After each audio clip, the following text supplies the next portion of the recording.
Hi guys, I'm going to be reading you this book called Separate is Never Equal, and it is the Sylvia Mendez and her family's fight for desegregation story. And I love this author so much that every time I see he has a new book out, I just buy it immediately. And I want to show you guys two other books that I will be reading in the future on this channel. But Duncan Tonatiuh, I think is how you say his name. He is the author for this, and I want to show you guys two other books. So another book that he has written is called The Princess and the Warrior, and you can see the art in his stuff is always just so gorgeous. And this one is just, oh my goodness, such a fun story. It's about a princess and different suitors that come to get her. They want to marry her, and it's set in present-day Mexico, but it's set a long time ago, so that one is really, really fun, and it's won some awards. And then the book that just came out this year that I'm like, oh my gosh, yes, this one is called Feathered Serpent and the Five Sons, and it's a Mesoamerican creation story. So I will be reading these two in the future for you guys, but today you get to hear Separate is Never Equal. And we've been learning about Thurgood Marshall, we've been learning about the Little Rock Nine, and we've been learning about the Voters' Rights Act address by Lyndon Johnson, and so this is going to fit in really well. So here we go.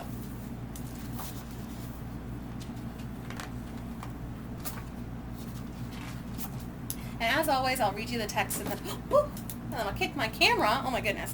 I'll read you the text and then I will show you the pictures. Here we go. Sylvia had on her black shoes. They were shiny new. Her hair was perfectly parted in two long trenzas. This was her first day at Westminster School.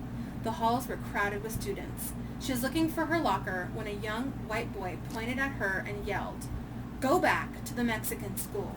You don't belong here." For the rest of the day, Sylvia did not speak or introduce herself in her classes. She kept her head down when walking in the halls. When she got home that afternoon, she told her mom, "Felicitas, what happened?" "I don't want to go to that school anymore. The kids are mean."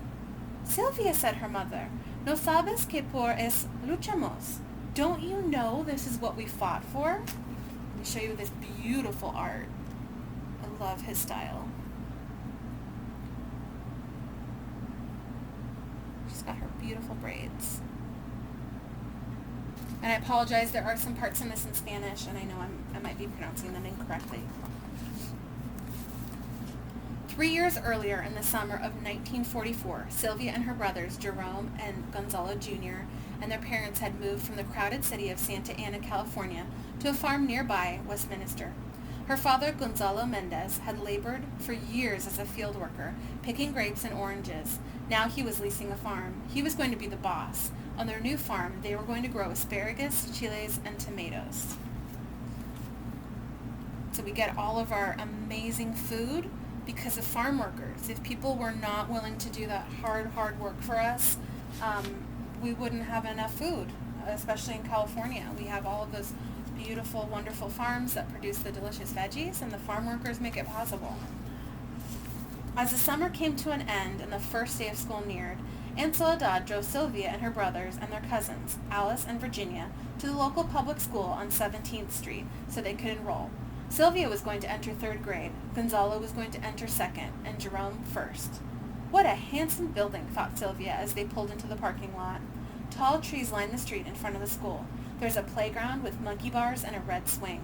When they walked into the school, they noticed the hallways were spacious and clean.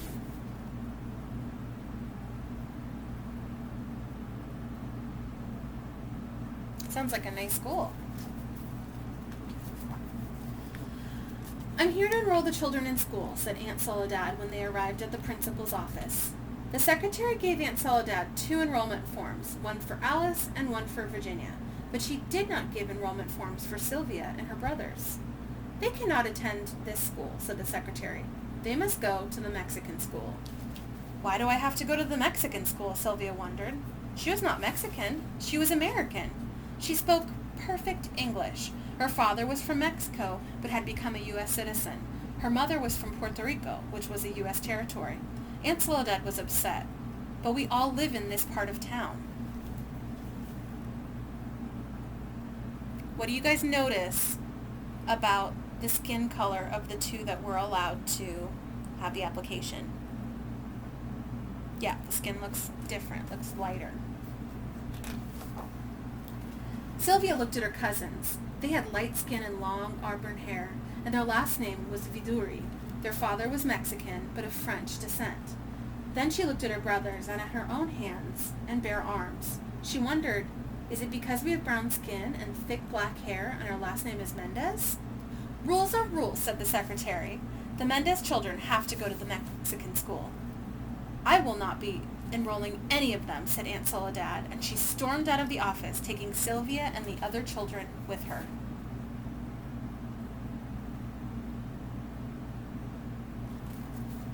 Isn't the artwork just beautiful in this?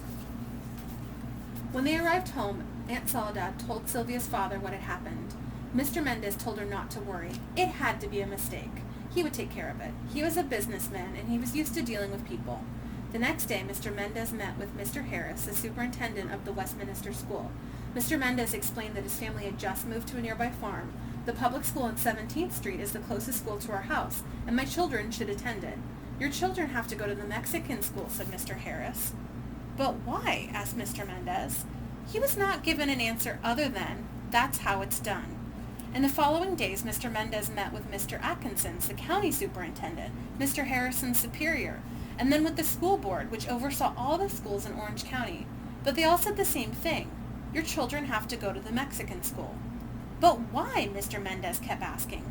No one would give him a satisfactory answer.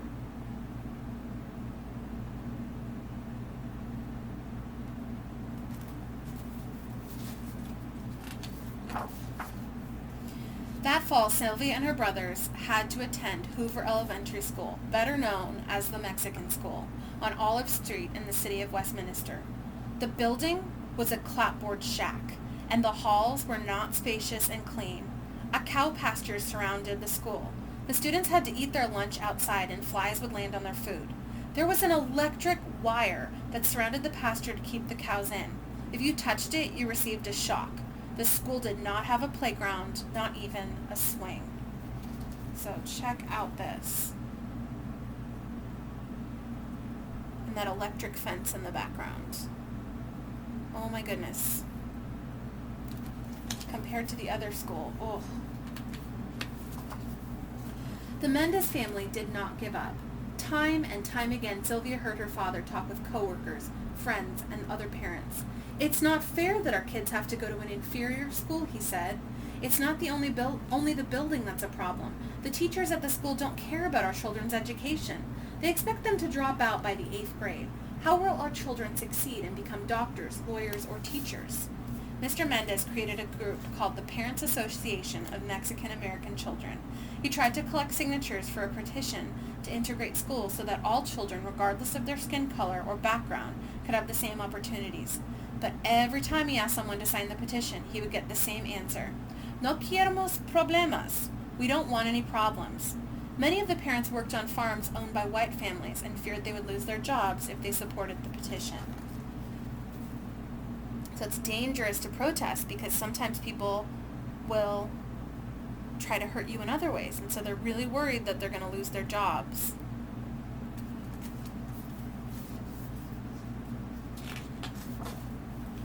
One day, a truck driver overheard Mr. Mendez trying to convince a worker to sign his petition. You know, said the truck driver, you could file a lawsuit. The truck driver told Mr. Mendez about a lawyer named David Marcus who had filed a lawsuit on behalf of the people in San Bernardino and had helped them integrate public schools there. At that time, not only were schools segregated, but also other public places as well, such as pools, parks, and movie theaters. Some businesses even had signs that read, "No dogs or Mexicans allowed." Mr. Mendez decided right then and there to hire Mr. Marcus, even if it meant having to spend all his savings to do so. Oh my goodness, can you imagine? That's so horrible. What a shameful part of our history. And so we've seen signs like that when we were studying segregation in the South when they were keeping African American people from going to restaurants. So just a really shameful part of our history that you guys are thankfully learning about.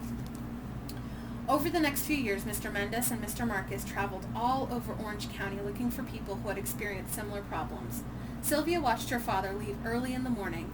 Sometimes she saw him come home in the evening, but often she only heard his footsteps when he got in late at night. While he was away, Sylvia's mother had to take care of the farm.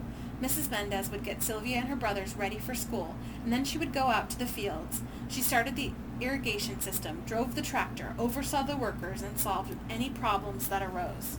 What a strong woman. So as her father is fighting for freedom, she is taking on all of the other work at home, making sure they're okay. So what inspirational parents. It's really neat. With the help of Mr. Marcus, Mr. Mendez found and talked with other families who were dealing with segregation. One of them was the Estrada family. Mr. Estrada had fought in World War II. He had risked his life next to Americans of all races and backgrounds. But when he returned to America from the war, he found out that his children were not allowed to attend school with white children. Es una injusticia, said Mr. Mendez. It's an injustice. The Estrada family joined the Mendez case, and so did 3 more families. The families were from different school districts in Orange County: Westminster, where Sylvia lived, Garden Grove, El Modena, and Santa Ana. Mr. Marcus wanted to show that the segregation of students affected not only Sylvia and her brothers, but more than 5,000 children in the public school system all over Orange County. On March 2nd, 1945, Mr. Marcus went to the courthouse and filed the lawsuit. So we've been studying how do laws continue to evolve or change, and it's because of people like this, fighting injustice. The trial was held at a courthouse in Los Angeles. Sylvia and her family dressed in their best clothes and sat in the courtroom to listen. The hearing lasted 5 days. Each day, Mr. Marcus called to the stand parents from the different districts in Orange County, and the superintendent from each district too. On the first day, Mr. Kent, the superintendent of the Garden Grove district, was questioned. He said that he sent children to the Mexican school to help them improve their English. That's a lie, thought Sylvia. Her English was as good as the English of any of the other children at Westminster School. Do you give the children any tests? Mr. Marcus asked. Mr. Kent claimed he did. We do so by talking to them. That's another lie. Sylvia wanted to yell. No one had questioned her. They rejected her from the Westminster School without asking her a thing. We can see them in the courtroom.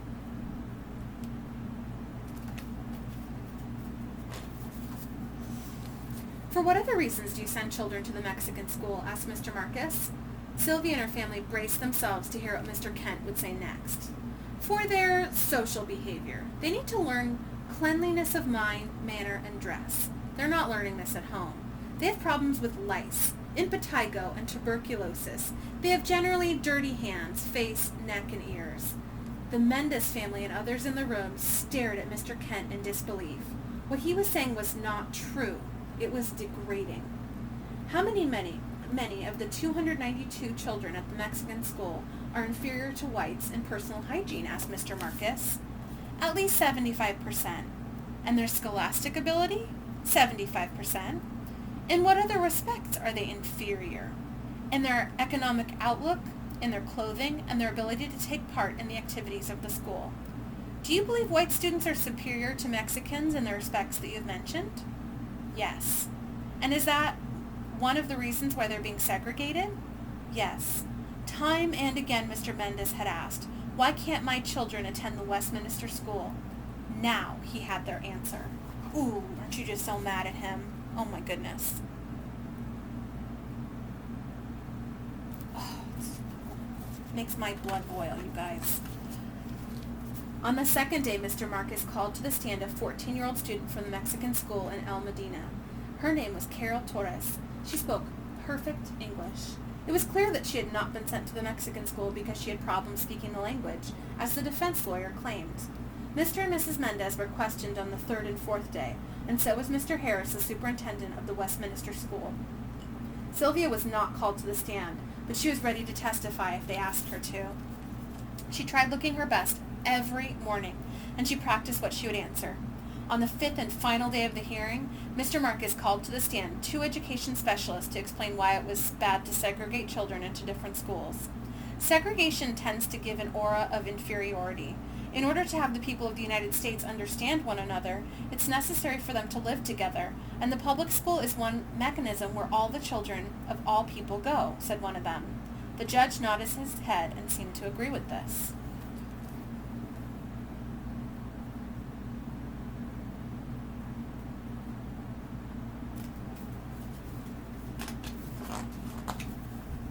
Judge Paul McCormick took almost a year to give his decision, but when he did, he ruled in favor of the Mendez family. In his ruling, he said that public education must be open to all children by Unified School Association, regardless of lineage. This meant that everyone must be allowed to attend school, no matter what his or her racial background. The Mendez victory made newspaper headlines. Sylvia's family was ecstatic, but they did not have much time to celebrate because the school board appealed the case. That is, it asked for another trial.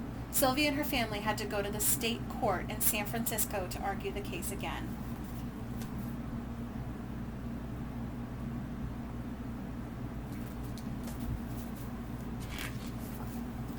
In the new trial, the Mendez family received support from the League of United Latin American Citizens, the National Association for the Advancement of Colored People, the Japanese American Citizens League, the American Jewish Congress, and other organizations.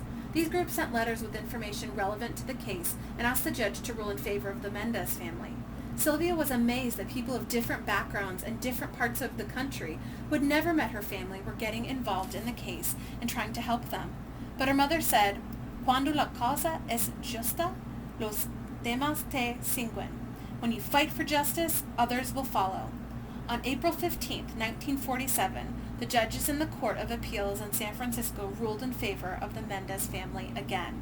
That June, Governor Earl Warren signed the law that said that all children in California were allowed to go to school together, regardless of race, ethnicity, or language.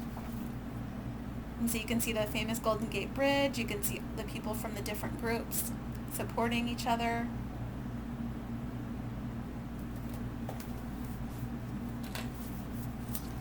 "So, remember," said Sylvia's mother, "we fought to make sure you could attend a good school and have equal opportunities." Sylvia thought long and hard about what her mother said. The next day she returned to the Westminster School. This time she did not listen to any whispers. She ignored the children who pointed at her and called her names. Instead, she held her head high. Her parents had fought not only for her and her brothers, but for all their classmates. Looking around, she saw that other students were smiling at her. By the end of the day, she had made a friend. And by the end of the school year, she had made many friends of different backgrounds. She knew that her family had fought for that.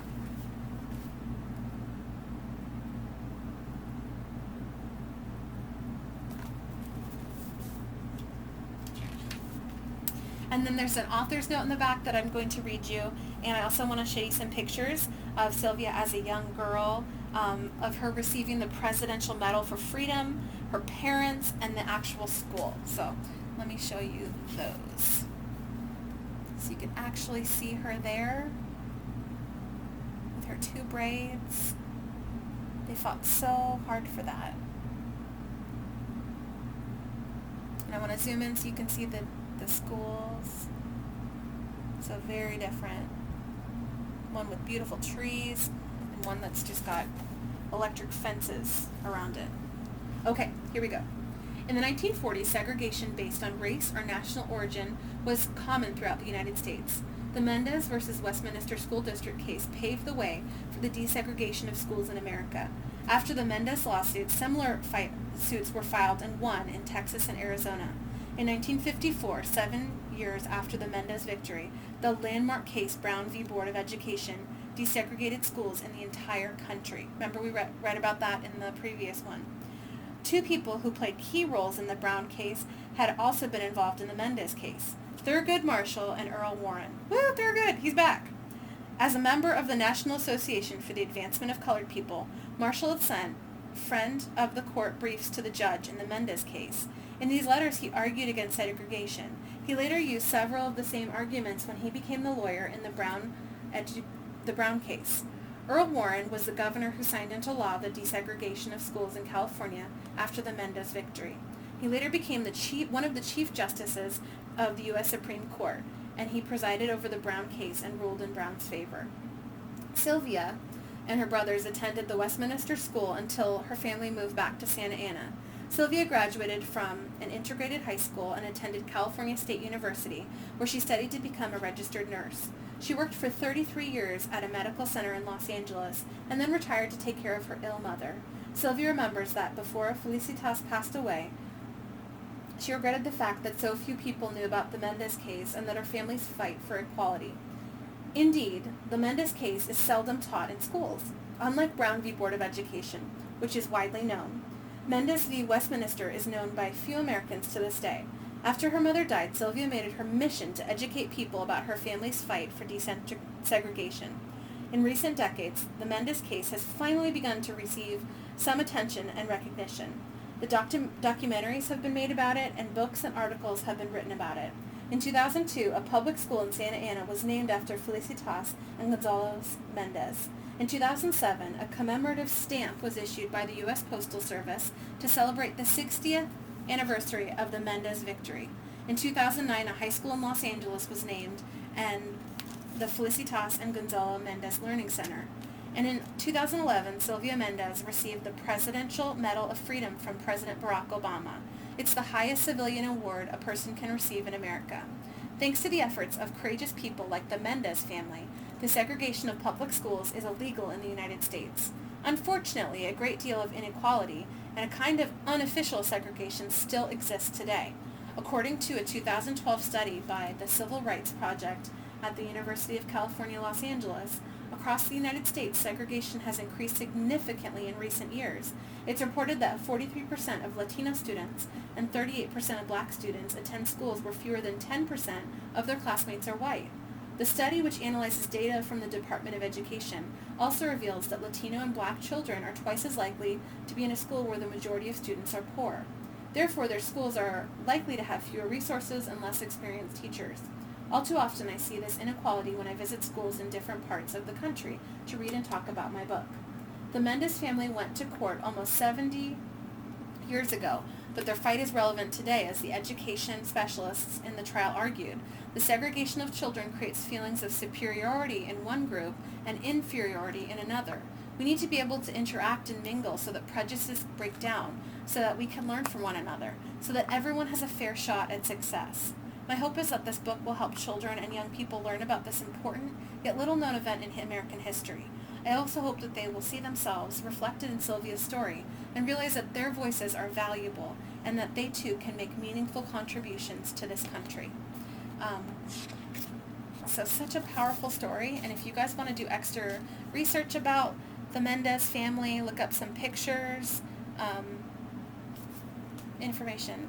Yay, I hope you guys enjoyed this. Bye.